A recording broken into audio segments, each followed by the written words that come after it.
Imagine living in a time when money itself seemed to disappear from the face of the earth. In the mid 15th century, Europe experienced a severe shortage of precious metals so extreme that historians call it the Great Bullion Famine. Coins were the lifeblood of the medieval economy and were the basis for both trade and taxes. And unlike today, when central banks can simply print fiat currency, medieval governments had no such option. When the silver and gold ran out, so did the money supply.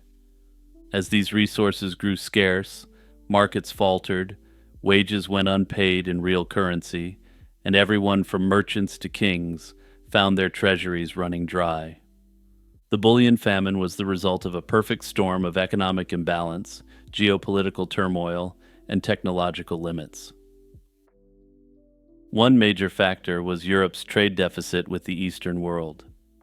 Late medieval Europeans had a voracious appetite for spices, silk, and other luxuries from the Middle East and Asia. To pay for these imports, Western merchants sent huge quantities of silver coin eastward. Over time, bullion flowed out of Europe faster than it came in. This might have been sustainable if European mines could ramp up production to replace the lost silver and gold, but by the 1400s, many of those mines were in decline. Easily accessible veins were exhausted, and miners struggled to dig deeper with the era's limited technology. The famous silver mines of Bohemia, for example, produced only a fraction of their former output by the 15th century. Plague, various conflicts, and loss of territory to outside powers compounded the problem. The Black Plague in the 14th century had devastated Europe's population, including the mining workforce. Then ongoing conflicts, like the Hundred Years' War in Western Europe and conflicts in the Balkans, disrupted trade and drained treasuries. In the East, the expanding Ottoman Empire seized control of rich Balkan silver mines, cutting off a source that once fed European mints. Even the stream of gold from West Africa, once brought into Europe via trans-Saharan trade routes, had dwindled by the 15th century, removing another traditional source of bullion. By the 1450s, Europe was at the height of the squeeze. More silver was leaving than could be replaced, and gold was equally scarce. People at the time grasped for explanations. Many blamed hoarding, the idea that merchants were hiding away coins and not spending them. Indeed, uncertainty may have led some to stuff their coffers. But hoarding was only a minor piece of the puzzle.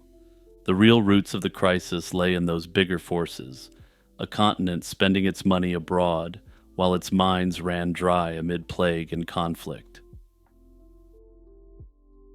The bullion famine had dramatic consequences for trade, labor, and governance.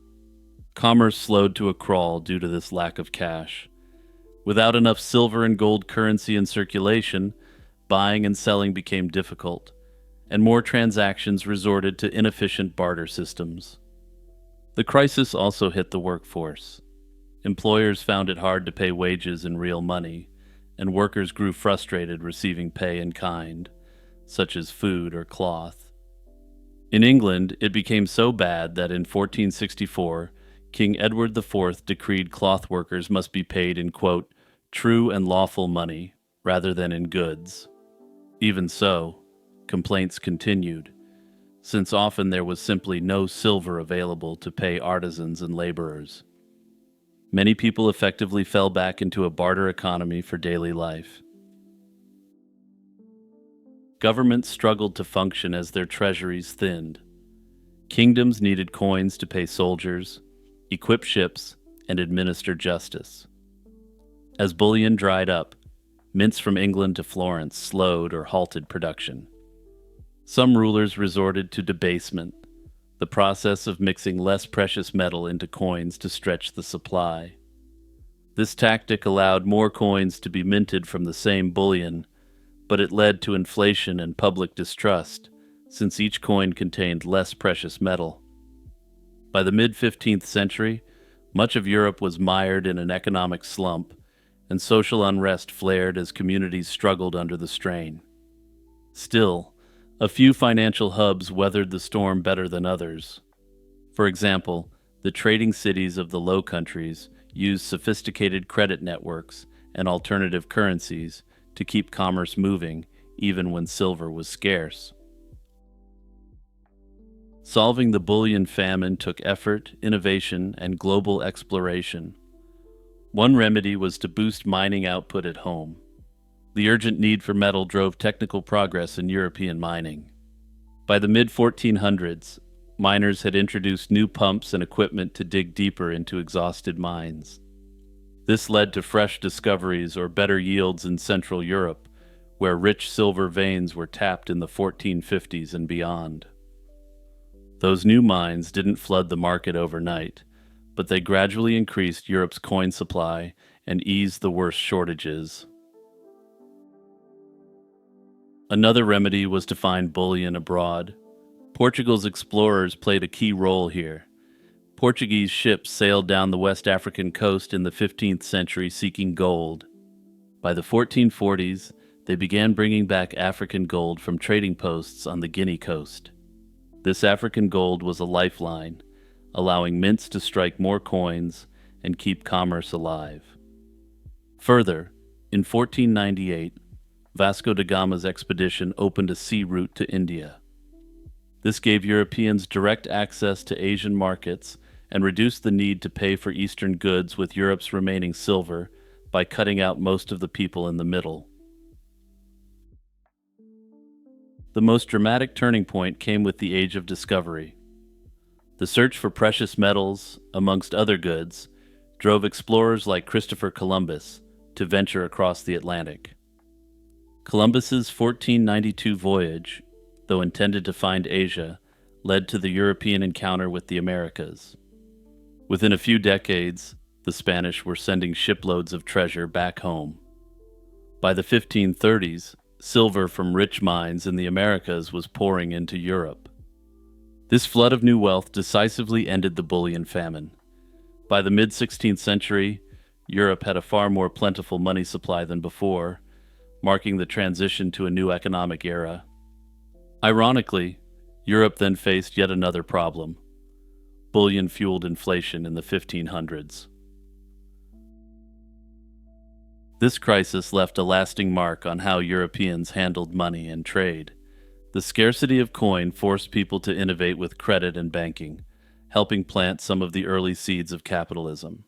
With not enough metal money to go around, merchants and financiers had to rely more on letters of credit, bills of exchange, and other forms of paper promise. Italian banking houses in places like Florence and Venice were at the forefront of this financial adaptation. They developed sophisticated accounting systems to keep track of transactions without immediate cash, effectively creating money on the books. This wider use of credit and trust helped keep commerce afloat and demonstrated the power of banking networks. Hey everyone, it's Jimmy here, just reminding you to click that like button, subscribe, and share this video with your friends and family. Behind every delicate gesture of Japan's iconic tea ceremony lies a hidden story most people never hear.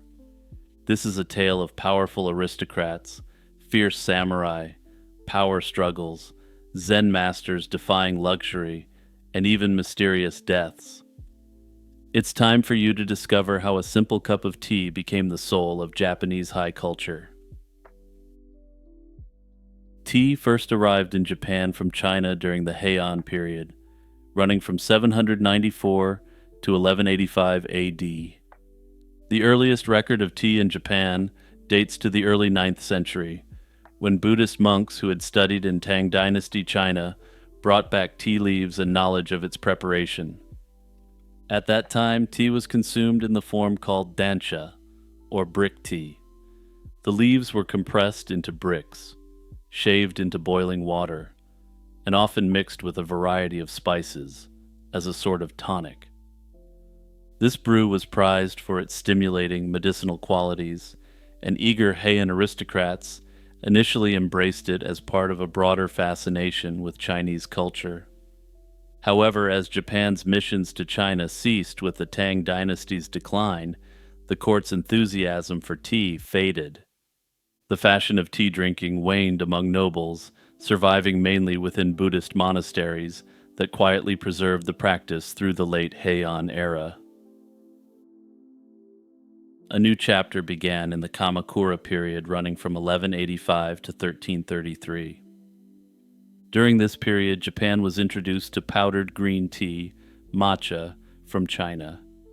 This period also saw the rise of Zen Buddhism, which would become one of the most significant influences on the development of the Japanese tea ceremony. The monk Eisai, who founded Japan's Rinzai Zen school, returned from study in Song China with tea seeds and the custom of preparing powdered tea. In China's monasteries, tea was used in rituals and to sustain meditation, and Eisai eagerly promoted tea in Japan as a means to health and spiritual benefit. He planted tea bushes on temple lands and extolled the drink's virtues in his 1211 treatise Kisa Yojoki, generally translated as drinking tea for health. Eisai even presented tea to Shogun Minamoto Sanetomo, reportedly curing the ruler's ailment and convincing the samurai elite of tea's merits. Backed by the patronage of warriors and clergy, tea cultivation spread. By the 14th century, it was grown widely beyond the old capitals. What had been an exclusive luxury became more accessible, though it remained a marker of refinement and status. As tea drinking gained a foothold among the warrior class, it developed into new social forms. In the Muromachi period, from 1336 to 1573, Japan's Ashikaga shoguns championed an elegant tea and art culture influenced by Chinese models. Shoguns like Ashikaga Yoshimasa amassed collections of Chinese paintings, ceramics, and utensils to use in lavish tea gatherings. Specialized rooms were built to display these treasures during tea service, and attendants handled the preparation while lords and guests admired imported tea bowls and cups. Tea drinking became a grand form of entertainment and connoisseurship. A popular pastime called tocha, tea guessing, emerged, in which participants would drink multiple bowls of tea and compete to identify the origin of the leaves. Records from the 14th century describe huge tea contests where 100 bowls might be tasted, and winners received prizes like bags of gold dust. While this aristocratic tea culture celebrated luxury, a quieter current was also emerging that would subvert all the traditional elements of the tea ceremony cultivated by the aristocratic class. By the 15th century, the aesthetics of tea were shifting towards simplicity and spirituality, guided by Zen ideals. Murata Juko is credited as the originator of the wabi-cha style of tea ceremony. Around 1486, he established a new kind of tea gathering that rejected the showy formalism of the shogunate's banquets. His ideal was a rustic, tranquil tea ceremony grounded in the appreciation of natural simplicity and imperfection. Murata Juko taught that tea was not merely about enjoying a drink, but was a discipline for purifying the mind and body. In practice, this meant favoring small, austere spaces and humble utensils over opulent halls and imported Chinese wares. The tea ceremony reached its classical form in the late 16th century under Sen no Rikyu, undoubtedly the most revered tea master in Japanese history. He served as tea advisor to Oda Nobunaga and Toyotomi Hideyoshi, two of the unifiers of Japan, and through them Rikyu's influence spread widely. He would have likely served Tokugawa Ieyasu as well, but as you'll see, his philosophy caused significant friction with powerful feudal lords. Rikyu pushed the principles of simplicity to their zenith, insisting on the primacy of down-to-earth sincerity over showiness in the tea room. In the tea huts Rikyu designed, space and light were minimized to focus all the senses on the moment. The entryway to these huts was a small door, which forced all guests regardless of status to crawl through, equalizing everyone in a meditative space. Inside, decoration was sparse, perhaps a single flower in a simple imperfect vase and a hanging scroll of simple Zen poetry, alongside the few utensils needed to make tea. Rikyu often chose humble everyday objects as tea utensils. Even a wooden bucket might serve as a fresh water jar, defying the notion that only fancy imported items were suitable. He also worked with craftsmen to create new implements aligned with the ideals of simplicity. Rikyu worked with master potters to create hand-molded tea bowls called rakuware, with simple shapes and muted glazes, in deliberate contrast to exquisite Chinese ceramics. Despite this focus on simplicity, Hideyoshi, who Rikyu served under, used tea ceremonies to flaunt his power, and delighted in having Kyoto aristocrats equalize themselves before him. In 1587, he hosted a grand open-air tea event in Kyoto for all members of high society, and he even commissioned a portable tea room lavishly covered in gold leaf. Rikyu's ethos emphasized restraint and spiritual depth over ostentation, putting him increasingly at odds with his patron's extravagance. Their relationship ended abruptly in 1591, when Hideyoshi, for reasons unknown, gave Rikyu a weapon and told him his time on Earth had drawn to a close. Despite this abrupt ending, Rikyu's legacy would be picked up through the ensuing Edo period, which ran from 1603 to 1868.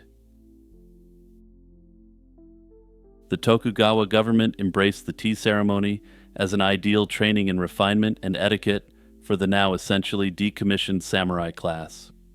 Rather than focusing on fighting, these warriors now read books of poetry and took part in elaborate tea ceremonies.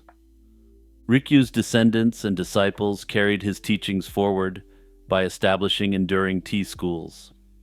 His grandsons Sen Sotan and Sotan's sons founded the three main schools of the tea ceremony, which each claimed direct heritage from Rikyu. Feudal lords also developed their own styles of ceremony, and over time the practice spread beyond the elite. The art of tea, once the realm of monks and Kyoto nobles and high-ranking samurai, gradually became part of bourgeois cultural education by the Meiji era.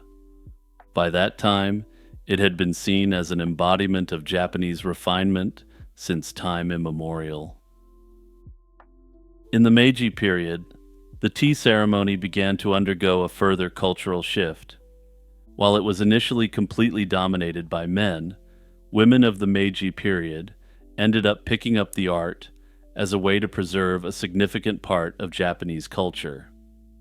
As of 2016, when the latest study was conducted on this, 80% of tea ceremony participants are now women. Picture the waterways of medieval Europe teeming with beavers, industrious rodents felling trees and damming streams. The European beaver was once ubiquitous across the continent, from the British Isles through Scandinavia and eastward into Siberia.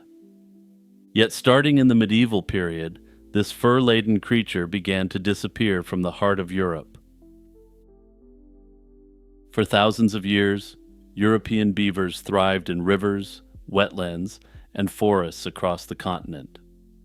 Archaeological finds and historical records suggest that beavers were an ordinary part of European fauna in ancient times.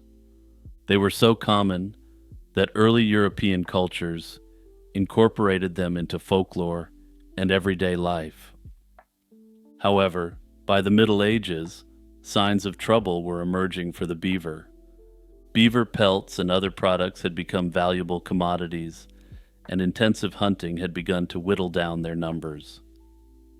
By medieval times, beaver populations were severely reduced in most European countries, surviving mainly in remote marshes and other inaccessible places that offered refuge. In other words, centuries ago, the beaver had already disappeared from large swaths of its former range. For example, in the British Isles, the beaver was eliminated remarkably early.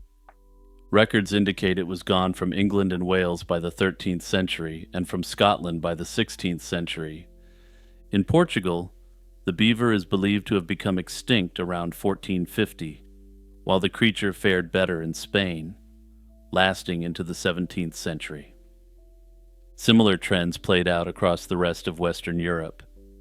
As human populations and demand for natural resources grew, beavers were harvested in huge and unsustainable numbers.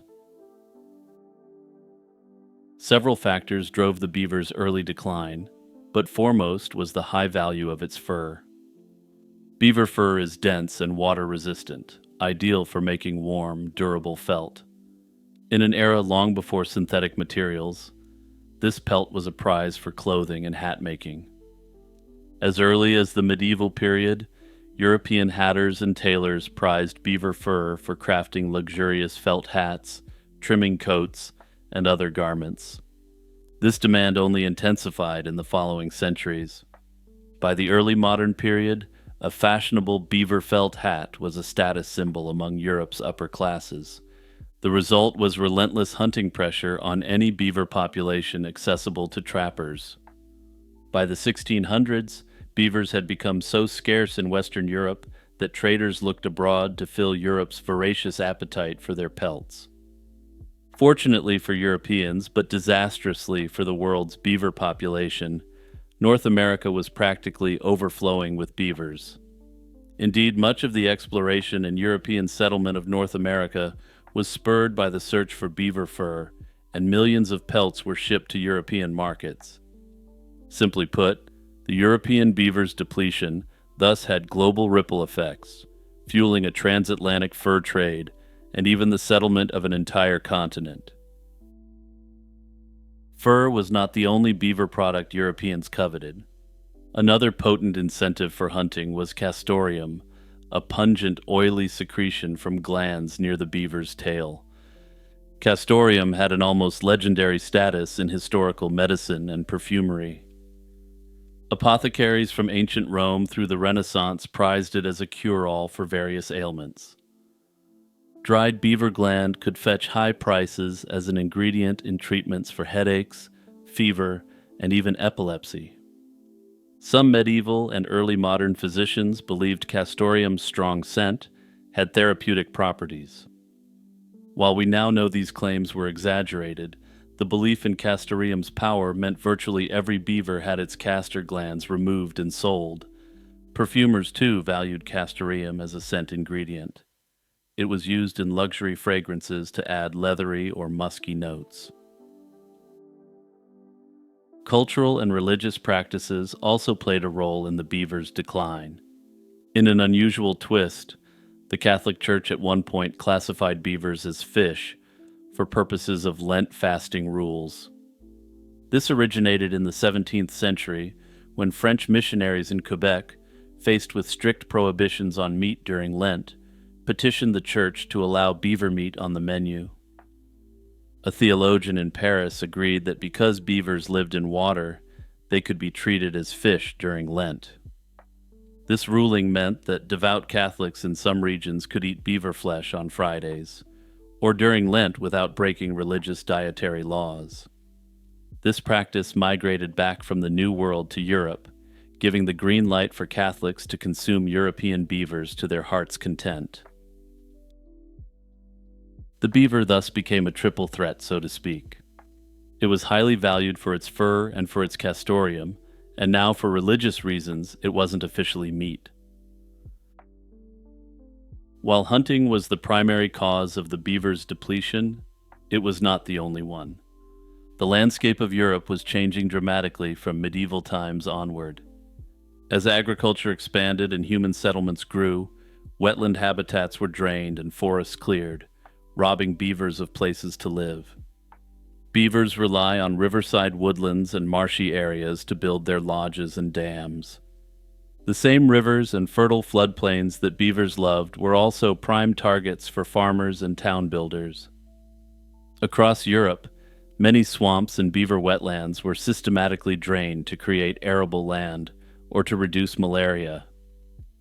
This widespread habitat destruction compounded the pressures on beavers. In Italy, for example, historians note that beavers largely disappeared around the start of the 16th century, in part due to habitat alteration as much as hunting. Notably, the European beaver did have holdouts in some parts of the continent. By the early 1600s, Russia and Scandinavia, where beavers still persisted after disappearing from Britain and much of Western Europe, were exporting beaver pelts to the rest of Europe. By the late 19th century, the beaver situation was dire. The process, which had begun during the Middle Ages, was reaching its logical conclusion. After centuries of unregulated trapping, very few beavers remained in the wild. Estimates suggest that by 1900, only about 1,000 European beavers were left alive on the entire continent and across Asia. In Western Europe, these beavers largely found themselves lodging in France and Germany, with the remainder living in the Russian Empire.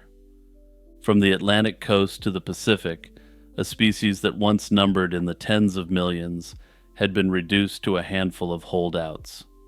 Notably, Norway also had a very small population of European beavers, and the Norwegians acted in a forward-thinking way. Rather than attempting to hunt the remainder of their beavers, they granted them full legal protection in 1845. This was one of Europe's first wildlife protection laws, intended solely for the protection of the animal itself. Beyond the cultural and economic aspects, the depletion of the European beaver had profound ecological consequences. Beavers are often called nature's engineers, and their dam building and tree felling activities create and maintain wetlands that support countless other species. When beavers were removed from most of Europe, the landscapes they had shaped for millennia began to unravel in subtle but significant ways. Rivers that once wove through beaver dams and ponds began to flow faster and straighter without those natural barriers, which in turn increased erosion and altered water tables. Seasonal floods, no longer tempered by beaver wetlands, could rush downstream unchecked. Likewise, many wetlands and ponds simply drained away once beavers were gone, since their dams were no longer there to hold water in the floodplain. Over time, areas that had been lush, marshy meadows turned into drier ground or simplified stream channels. This habitat change meant a loss of biodiversity, and countless species that thrive in beaver-formed wetlands lost critical habitat. It's unknown how many species were lost due to the decline of the beaver, though it's speculated that this affected species endemic to the British Isles the most. As of now, the European beaver has been reintroduced throughout the continent, and there are believed to be well over 1 million of them now. This is, of course, far below their historical maximum, but considering they were almost fully extinct a century ago, it's extremely positive progress.